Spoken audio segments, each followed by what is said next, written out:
Hey everyone, and welcome to this explainer. Today, we are looking at a pretty stark and urgent reality right now, in early 2026. AI's impact on the workplace? It's no longer just some future prediction or distant sci-fi concept. Section 1. The AI labor tax. Let's take a look at the early 2026 landscape. The math right now is incredibly brutal. AI is now officially responsible for 10% of all job cuts this year alone, and the underlying data shows that this number is only accelerating. We aren't just talking about a slow, friendly integration of technology into the workplace anymore. No way. We are talking about a rapid, highly aggressive displacement of human labor across the board. And this brings us to a concept the source material calls the salary siphon. This is really the core thesis here. AI isn't just taking jobs outright. Actually, scratch that. It's more like it's acting as a hidden labor tax on literally everyone else.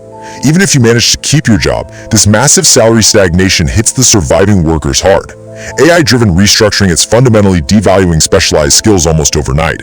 It's effectively siphoning middle-class wealth and negotiating power right out from under us. Section 2. Debt and corporate restructuring. Let's uncover those corporate motivations. To really understand the motive behind all this, we have to look at one staggeringly huge figure, $39 trillion. The source material for this explainer comes from an analytical CPA named Brian from a channel called Wyh Taxes. He totally skips the usual economic theater and points directly to this $39 trillion in skyrocketing corporate debt. This mountain of debt, he argues, is the actual underlying driver behind these aggressive workforce cuts. So the crucial point is how companies are messaging this to the public and, of course, to their shareholders. According to the analysis, corporate efficiency is really just a convenient code word. Companies are using AI to slash operational costs so they can service and pay off that massive corporate interest. And unfortunately for the workforce, employee paychecks are the primary target for this restructuring. According to the source, this isn't just a fun story about cool new tech entering the workplace. It's a massive financial maneuver designed entirely to service debt. Section 3. The sector collapse data. Let's look at where it hits hardest. Skipping the economic theater entirely, just look at the sheer scale of the disruption across bedrock industries. Now, what's really interesting about this data is the layout of the surges.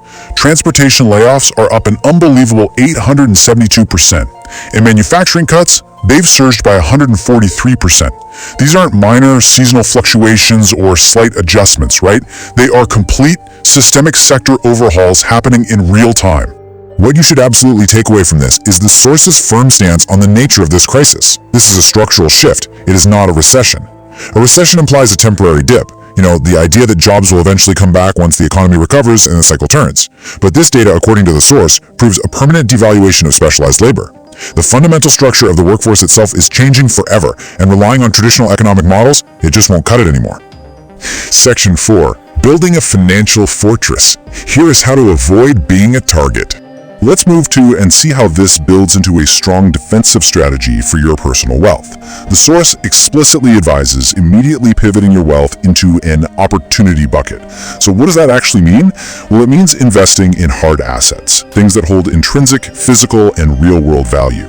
The overarching goal here is to leverage assets that algorithms simply cannot replicate, code, or automate away. You are essentially building a financial moat around yourself that AI just can't cross. And the CPA provides a very specific, highly actionable target to aim for, $100,000. Hitting that first 100K milestone in your hard asset opportunity bucket is absolutely crucial. According to the source material, reaching this specific threshold triggers explosive financial growth. It creates the compounding momentum you need to effectively weather the AI labor tax and totally outpace that salary siphon. To stay ahead of this massive wealth siphoning, the creator of our source material, Brian, recommends subscribing to his Wyh Taxes channel to stay informed. His whole philosophy basically boils down to this one idea: keep the brutal math of the 2026 economy in your favor. Whatever you do, don't let the corporate restructuring math work against you. Which brings us to our final thought for this explainer. I want you to really ask yourself, is your wealth safely stored in an opportunity bucket, or is your paycheck completely vulnerable to the 2026 salary siphon? It's a critical reality check for all of us. These structural shifts are happening whether we like it or not. So taking a hard, honest look at your own financial resilience has literally never been more important. Thank you so much for joining me to unpack this fascinating data today, and I'll catch you in the next explainer.